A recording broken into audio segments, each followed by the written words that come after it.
Complète les phrases suivantes pour augmenter un nombre de 20%, on le multiplie par... Avant d'attaquer l'exercice, on va un petit peu revoir la méthode. Donc que ça soit le cas de l'augmentation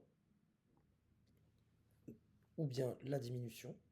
Donc augmenter de t% revient à multiplier par 1 plus t divisé par 100. Donc augmenter 150 de 20%, c'est prendre ce 150 là et le multiplier par 1 plus, donc 20%, c'est-à-dire 20 sur 100, c'est-à-dire 150 va être multiplié par 1,2 qui est le résultat de cette parenthèse, 1,2, pour obtenir 180.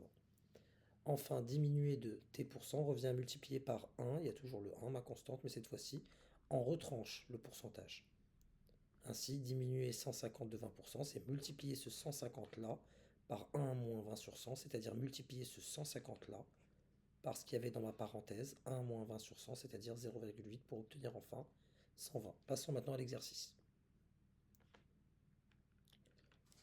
Pour augmenter un nombre de 20%, on le multiplie donc par, on va quand même mettre donc c'est le multiplier par 1 plus 20 sur 100. Et en tapant ça à la calculatrice, ou bien même de tête, ça fait 1,2. C'est le multiplier par 1,2. Pour diminuer un nombre de 15%, on le multiplie par 1 moins, parce que là c'est une diminution, le pourcentage qui était de 15%, qui me donne le multiplier donc par 0,85. 1 moins 15 sur 100 égale à 0,85. Pour augmenter un nombre de 5%, on le multiplie donc par 1 plus 5 sur 100.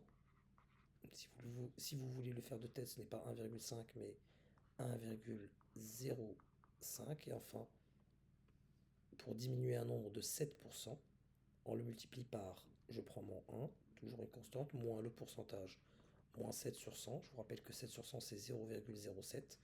1 moins 0,07, ça me donne 0,93. Et ce que je vous recommande surtout, c'est de capturer ces méthodes et d'être capable de vous les approprier le plus rapidement possible, parce qu'elles reviendront tout au long de votre scolarité en mathématiques.